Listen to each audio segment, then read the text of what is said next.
1 in 5 Americans suffer from chronic pain. Many are now using CBD for relief. Activists are hoping pot could be legalized nationwide by the end of 2019. When you look at premium cannabis, the Illinois House approved legalizing recreational marijuana. Welcome to The Budding Report, a weekly show centered around all things cannabis. Please join us in welcoming our host, Charles Horton, and his co-host, Melissa Nasits, as they share the latest in cannabis news, conduct interviews with top leaders in the cannabis space, and promote some of the latest in science and innovation. And now to our host, Charles Horton. Good morning, everybody, and welcome to the Budding Report. Melissa, how are you today? I'm doing great. We're in October, my favorite month. Halloween's right around the corner, so enjoying a little bit of the fall weather. So I've been out in Marshall, Texas on the new farm, and it's down to 60 in the morning and up into the high 70s during the day. It's like heaven out there. I keep everything wide open all the time. It's fantastic. Love it. Favorite time of the year. Chris, how's the weather down there in Austin, and how are you today? Going great down here in Austin in terms of the weather. I think the background today is featuring the office as a little bit calmer than it actually is. Everybody's moving out of the office because it got sold out from under us a little bit. We all have to be out by by Tuesday. So I'm getting into a new office, and there's frenzied moving going on. So how long have you known you had to be out by Tuesday? I found out yesterday, Charles. So it was a wonderful, surprise. I don't think I'd be doing that to an attorney. There's no recourse you have there. You signed an agreement that you would get out with a day's notice if they sell. You don't want to know about the lack of agreements that all these attorneys in the office had with the person we were renting. I like not having an agreement because it meant that I was month to month always the entire time, and I could jump anytime I wanted. But it looks like the last laugh is on me. So I think this goes back to whatever your profession is, maybe an area you're weak in. I know my dad was a pest control agent, and we always had bugs. He never sprayed at the house. And you're a lawyer, and you didn't have any agreements with the landlord. That's interesting. Christian, how are you today? I did get free rent for the first couple of years, though, so that was a nice benefit of no agreement. Oh, that's very good. Christian, how are you? And you're a doctor. Is your medical health good, or do you let that go? No, I'm one of the few physicians actually that probably looks after his own health more than his concern for an individual patient, which is what it is, I think. So now I'm out here in Indianapolis, and I'll be here for the next couple months. Well, excellent. Indianapolis, how's the weather up there right now? Well, it was a nice 50-degree drop when I got here from Arizona a couple days ago, and it's warmed up a little bit into the 70s. So for the next couple days, it should be nice. 70s is so good. I love 70s. Well, we're going to do a brief introduction of our guests, then get right into the news. Today we have Chef Charles Webb. Chef Webb, how is the weather where you're at, and where are you at? 71 degrees here in Chicago, sunny, and you would never believe that this would be the weather this time of the year. Energy's up, vibrations are up. I'm feeling great. Good. Is it windy in the Windy City? It's always windy in the Windy City. And we have Emma Chasen of Eminent Consulting, and I know we talked in the pre-show. Emma's right now in Portland, and I understand the smoke's is gone from Portland. That's fantastic. How's the weather there otherwise, Emma? Yeah, I mean, the weather's beautiful right now. I'm looking out my window. It's sunny. It's crisp. I also love October, so it's a beautiful month. Right in the 70s. We're going to have we're up into the 90s. I've heard one more day this week, and that's kind of nice for my pool. I'm having a potluck on Saturday and like to have the pool warm. So maybe with 90-degree weather, the pool will be warm enough to swim in. Well, we're going to go right to our news article now. And the news article, THC may help treat acute respiratory disease syndrome in mice, researchers say. Christian, you want to take over on this one? Sure, thanks, Charles. So this was a publication that came out of the University of South Carolina School of Medicine. So what they did was they elicited a model of acute respiratory distress in mice using a bacteria, really nasty staph bacteria enterotoxin B. And so the idea is this has been used in a lot of research where you want to provoke a pretty nasty response. And so in this case, they used it to provoke acute respiratory distress. And so what they then did, they treated the mice either with this agent, with no agent, or with this agent and THC. And what they found was those that were treated specifically with just this enterotoxin B had 100% lethality, whereas those mice treated with the enterotoxin B as well as the THC had virtually no lethality. So they concluded that this had a protective effect.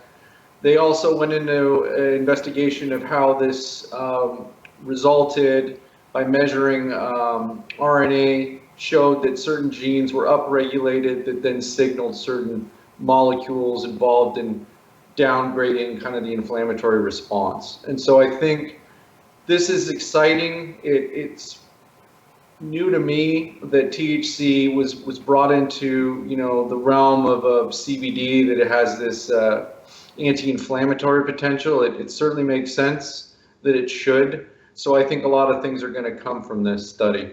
So is this like related as far as like the SARS viruses? So since COVID is so front of mind right now, you talk about the acute respiratory distress. I know that that's part of it. I also know that CBD and THC has been helped with asthma patients for years. So it seems like it makes sense, but I mean, this could have a huge impact, especially looking at SARS type viruses, right?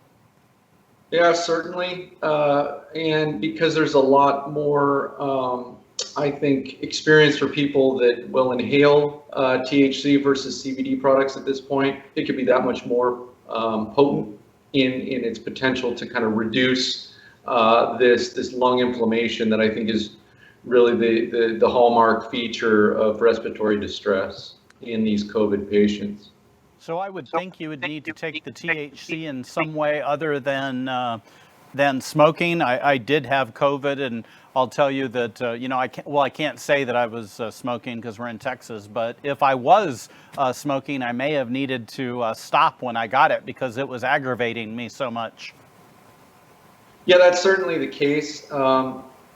I do wonder in the future, as all this research evolves, and I'm just talking across the line with cannabinoids, whether we will eventually have some type of an aerosol similar to like an albuterol nebulizer, and maybe by doing so, it won't have some of the other kind of aggravating chemicals or compounds within, a joint per se. So do we know at this point? I mean, I have no experience whether pure vaporized THC is an irritant. It could be, but it would be interesting if there were ways in the future to kind of move towards how asthma would be treated, at home with the nebulizer using albuterol, but in this case, THC. Well, I mean, this is going back to my college days in quite a while, and this is before there was any legalization of even medical marijuana. But one of the big pushes was that it had been, asthmatics had used it for years. Obviously, not on mainline awareness, but that it could stop a full-blown asthma attack. And that was just taking a hit off of a joint or a bong or whatnot. So, I mean, knowing that that's there, it seems like it's a natural progression. Absolutely. And you can expect more research to come from this. This was again done in mice, and there's quite a leap from mice to men, so to speak. But it typically starts there. They have to elucidate mechanism. They have to elucidate potential toxicology, and so the vast majority of clinical research will start there. So I think you can expect to see more and more of a focus now on THC's potential in So as we were looking for products for simple changes, I got some CBD inhalers, and I hope we're going to have a lot of improvement in them, because generally everybody that took the CBD inhaler reported like burnt lungs. So I don't know what that was about. But we're going to go off to a quick commercial break. When we come back, we have Chef Charles Webb. Stick around. Hello, here on my lunch run in the middle of the heat, where I get my break really quick after training clients and leading some classes. I am taking my Simply Satisfy. It is 3 sprays, organic hemp, Next one is my Simply Start. You can take it twice a day or once a day. I already took one morning dose. I'm now taking my afternoon dose. One little yummy organic hemp. Try to check them out. Simply Generous. Helicopter. All right, time to go, Trina. Run down the hill. Bye-bye. Well, welcome back. We're excited to welcome Chef Charles Webb. He is been voted the #1 private chef in Chicago, and that's saying something. Chicago is a culinary city, one of my favorites. He was voted that #1 private chef by Luxury Magazine. He is inspired, born of his travels. He's attended the Gambero Rosso Culinary Academy in Rome. Obviously, an Italian-based chef is going to be one of my favorites. Yum, yum. He's also been a chef at Noma in Copenhagen, in Chicago, Mercer Kitchen in New York City, and Topobampo in Chicago as well. So we're very excited to welcome him. How does cannabis and CBD work into your culinary art?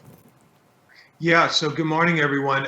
It's really interesting to see what's happening right now. I think that a lot of people are trying to latch on to superfoods, and CBD and cannabis have been kind of moving in that direction. Of course, with cities and states and parts of the world where it's accepted, where it's legalized. But you're seeing it happen more and more, and it's just fantastic to see, and people are starting to embrace it as a lifestyle.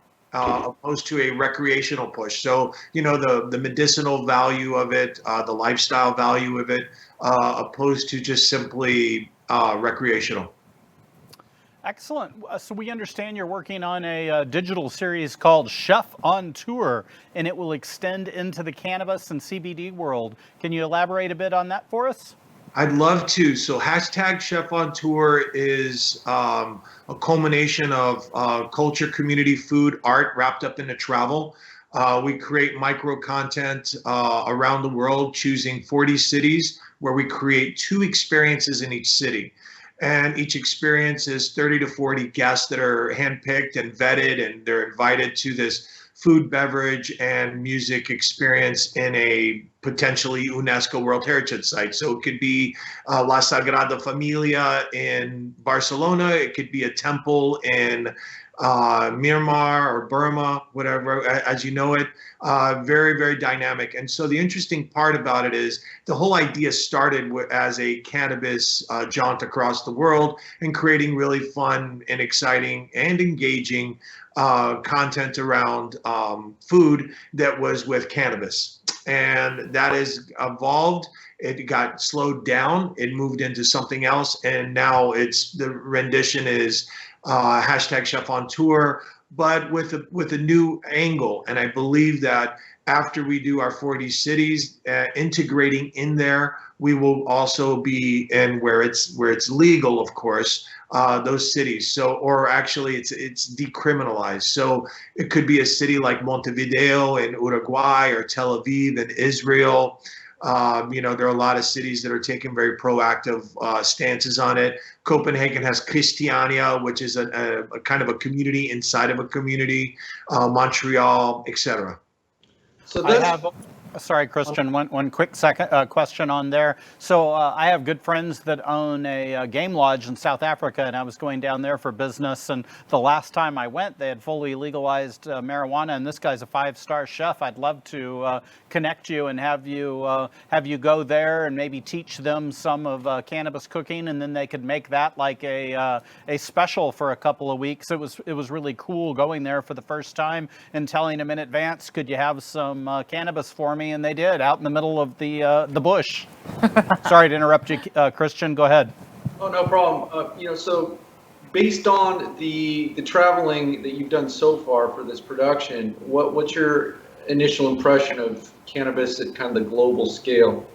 Well, it's obviously it's growing, and that's the great thing about it. Every day we get closer to another milestone, another positive milestone, and it's great to see this. In certain parts, like it might still be called illegal. It's still, I guess, called illegal in Holland as well. But, there are a lot of laws and a lot of ways to kind of zip around that. medicinally in places where you probably would never have thought it would be a reality, like Mexico or Colombia. Moving into South America, you're seeing that a lot. South Africa, as Charles mentioned, is kind of blazing the way in Africa, kind of leading the charge, and it's great to see that. It's happening all over the world. Some places it's a lot stricter, some places it's not, and it's just going to be a wait and see and an evolutionary process, which is good because we get to grow with it, we get to evolve with it. So tell me, Chef, sounds like if people are going to be using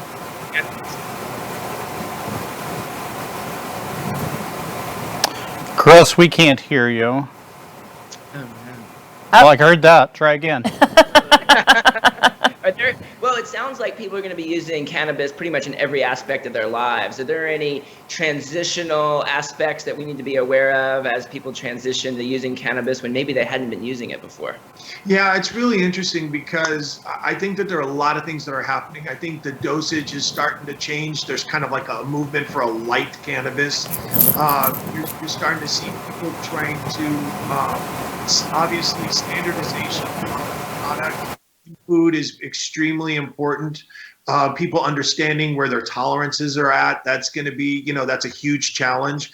I think, it's interesting to watch somebody drink a bottle of wine at 12% opposed to a bottle of wine at 15%. It's only 3% more, but yet they kind of get a little wobbly sometimes if they're not, used to it. So, I think that's going to be the same situation. It is the same situation with cannabis. And definitely the transitional parts are, there are a lot of products that are coming to market in a lot of different capacities. And I think people are starting to understand what that means and how to use them and understanding where their boundaries are at to be able to better understand how to incorporate that in their lives as a lifestyle, play, and to be able to use it daily without getting, kind of going over that edge.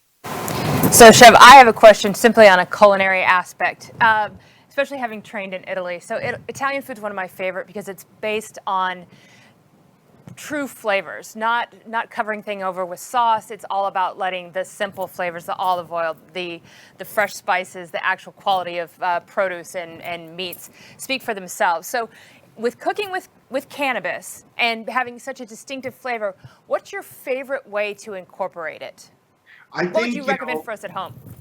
Yeah, I think that you could start playing around with things that are easy, that are accessible to you, creating butters, creating oils, and then figuring out how to incorporate that in. You nailed it. Like buying a high quality, olive oil. I use really, my olive oils that I use are probably top 50 in the world, but that doesn't mean that they are the most expensive. So just buying quality and then infusing it from there. Garcia de la Cruz is who I use in Spain. They are like one of the top. They had the distribution in all the places where we can get it in people's hands. And then obviously figuring out how to turn that product into a cannabis product where you can drizzle on your bufala or, your burrata or whatever it is that you're doing. Sounds fantastic. Perfect. Well, olive oil's a passion. Probably when I came back from Italy the last time, I paid more in weight for my olive oils than I did for my wine. And those that know me know that that's saying something. That is a bit shocking right there because you love your wine. I do. So I've asked before I did this show, my idea of cannabis and food was limited to brownies and to gummy bears. So it's nice to hear about all these other ways of getting cannabis into your diet. Question for you: do you ever use the flavors of the cannabis? Like, do you have certain strains you like to use because of their flavors? Yeah, flavor profiles, should kind of drive the bus, the effects of it and then the flavor profiles. And that actually just opens up a whole nother world. It's a whole nother, it's another game of layering and combining and understanding. One of my favorite books is called The Flavor Bible. And that Bible's great because it doesn't teach you recipes. It teaches you how your palate works with different flavors. So instead of you trying to reinvent the wheel, with how flavors work, you have a kind of a guide. So it's also you apply that to cannabis, and it's also really fun. So you get these, you get undertones of citrus and lemon and limes, kind of moving into something else that you're going to balance that off with. So you're kind of getting the acidic flavor without getting the acidity, which is also very interesting too. Nice. Talk to me about your thoughts on dosing. If you're preparing a full meal, how do you go about dosing? Yeah, there's a couple of ways, and technology is kind of driving the bus on that. It's fantastic to see, every day I find a new piece of engineered hardware that I can create an oil or a sauce, and I can actually know within a certain degree of measurement. There's like a standard deviation there where you're able to understand how potent it is what you're creating, maybe your butter or your oil. And the great thing about that is for the home chef, the home cook, right? And people are gravitating to get back into the kitchen these days. This is extremely important. So maybe you might be able to play around, and you might live in a place where a lot of products haven't made it to the market. The first movers to the market, for instance, in Colorado or California might not be in Illinois, and they're not. And so how are you able to recreate some of those items along the way and understand what you need to do? That's kind of a big piece because, no one wants to be at home kind of playing around with it and just kind of get a little sideways. Sideways is probably a very nice way to put that. Well, Chef Charles, it's been great having you on the show. I love hearing about cooking, and especially right before lunch. I, again, wish we had samples, but alas, we're going to go have some Indian food, I think, today, and be hard to get any cannabis flavors in Indian food, but yeah. We're in Texas. But Charles, thank you so much for coming on. Viewers, if you want to contact Charles or any of our guests, check us out at buddingreport.com. That's buddingreport.com. We have lists of all of our and contact information for all of our guests. Please sign up for our newsletter, get notified of the episodes, get special deals from our guests, and hear what's coming up. So we'll be right back after this brief message. Hello, coming to you from the outdoors where I do my heat training, and I did my repeats on the hills. It's actually pretty empty, but it's kind of close to 90 degrees. So that's when I squeeze in whatever I can, but I'm actually here to share what Simply Start, Simply Satisfy is.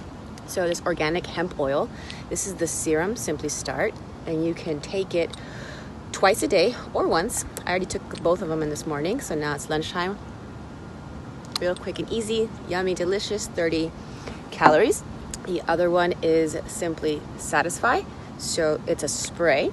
And also 3 sprays. You could do it once a day or twice a day. Again, I did it this morning. I'm doing it now at lunch. It helps you take care of your health and wellness. So learn more about them. Remember, 3 simple changes on how you can incorporate into your life. You can learn more at the link below.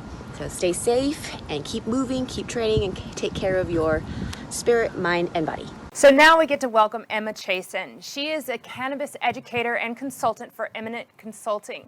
She has graduated from Brown University with a degree in medicinal plant research.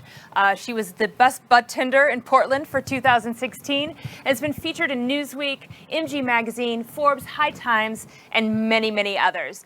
She is a regular guest on many cannabis-focused podcasts, so we're very excited to have her with us here today. And she has been featured on TV due to her ability to explain the scientific concepts around the cannabis plant. So we're very excited. So how did you become involved in the cannabis industry in the first place? Yeah, well, thank you so much for having me here. I'm also really excited to be here.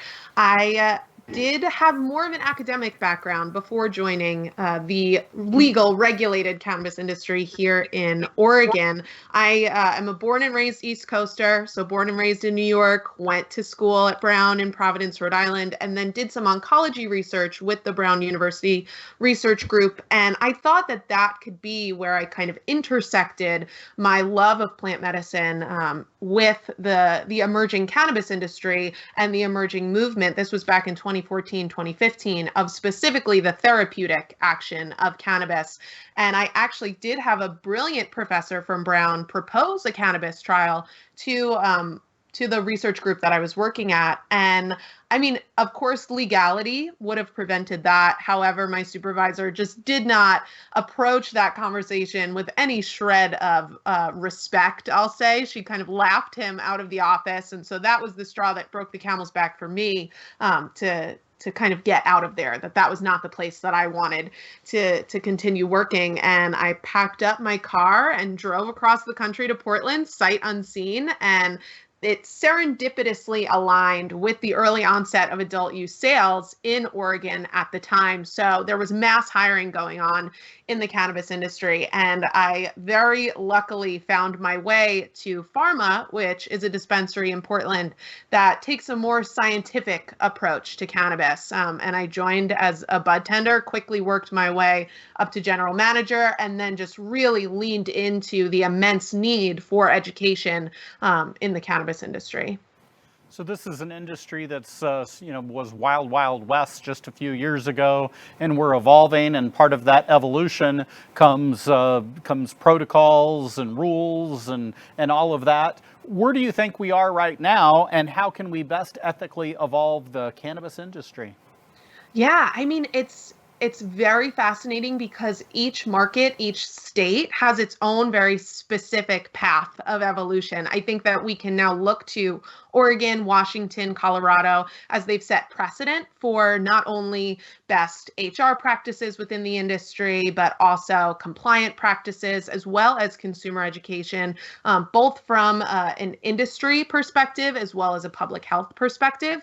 But then you look at markets that are coming online, such as Oklahoma and Missouri and even Illinois. And I mean, consumer education is dramatically low. And so I think that, as with most industries, cannabis especially is a consumer-driven market. And also it has impact on health, wellness, how people feel. And at this point, the cannabis industry can't afford to lose any potential consumers. We need to be able to effectively explain cannabis and its purported effects using science, using reputable information that people actually understand, to be able to engage with them around topics such as cannabinoids and terpenes and predicted experience and microdosing and storage guidelines and set and setting, et cetera, et cetera, et cetera. So for, ethical evolution, my perspective is always education. It not only decreases stigma, allows more people to feel comfortable actually kind of diving into the world of cannabis therapeutics, but it also, retains those people who actually do like cannabis, but just want to optimize their experience. So what really do you feel are some major obstacles to cannabis education, to the general public? Yeah, I think that one, industry training is still sorely lacking. When I got into the cannabis industry, that was the first thing that I noticed, that the bud tender role, specifically the retail sales consultant, whatever you want to call it, is not being trained not only in compliance, but also in cannabis and its purported effects with scientific evidence. I often talk about how there is enough scientific evidence to at least be able to explain to a patient the predicted experience moving beyond indica and sativa, looking at cannabinoid and terpene formulations and being able to offer them at least some insight around that particular strain, that particular compound formulation. So one, I think that we need standardized industry training for this role, this bud tender role. Two, I think that we need to get healthcare professionals such as yourself on board, and that's more of a federal conversation because there is still liability with medical licensing, but we need actual education in medical schools around the endocannabinoid receptor system. I mean, still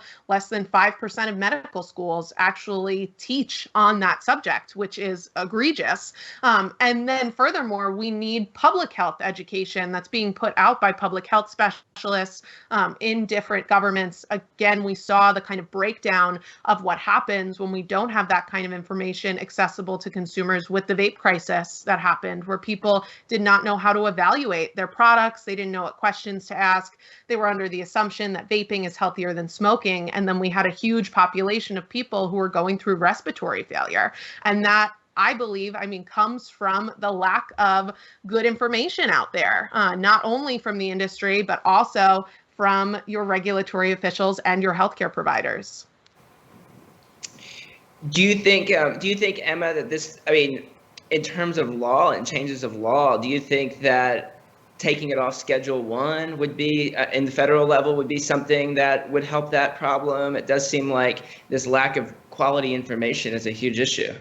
Yeah, definitely the movement to kind of decriminalize and deschedule is important, especially as eliminating a barrier to further research. So while THC is an incredibly researched analyte, we still are looking at mice models. And as we talked about earlier, the jump from mice to human is a big leap. And so we need to be able to run clinical trials, to be able to deliver more reputable information, and that will come with descheduling.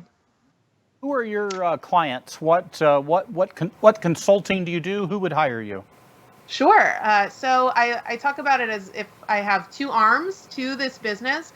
One of them, I do and have a curriculum online that is specifically designed for the retail sales consultant, for the bud tender, where we go through moving beyond indica sativa, looking at cannabinoids, terpenes, the ECS, how to talk to people about this, as well as kind of helpful tips for consumption and product information. And so we sign on a lot of dispensaries to be able to educate their staff, as well as lay enthusiasts and people who just want to learn more around kind of their own consumption habits or guiding another person's.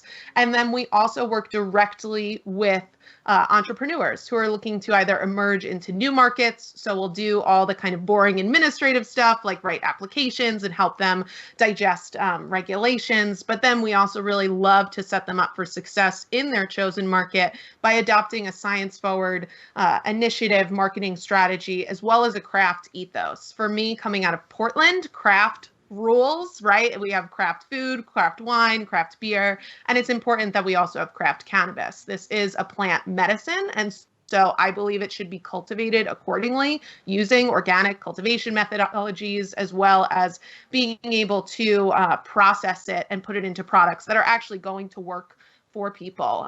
And so with our clients that we work with, we definitely want to align with those values, and we do. And then we create awesome things together in their different markets. Well, I love what you're doing. I think if you're in the industry, you need to be as knowledgeable and educated as you can. So be sure and check out Emma and their website and let her know if she can help you. You can get all of her information on our website, buddingreport.com, and contact her. Check out her online program and get yourself educated. So thanks, Emma, for joining us. We absolutely loved having you on. Love to have you on again and talk about all things education. Let's get everybody fully knowledgeable on the product. Thanks again, everybody, for joining us. Chris, thank you. Thank you, Christian, for being on. It's so much fun. The after and the pre calls are just as much fun. I think we're going to have a hidden place where people can go and watch all of that. So join us next week when our guests include Evelyn LaChapelle with The Last Prisoner Project and Jamie Pearson of Bang. Again, visit our website to check us out, sign up for our newsletters. Look forward to having you watch us again next week. Have a great day.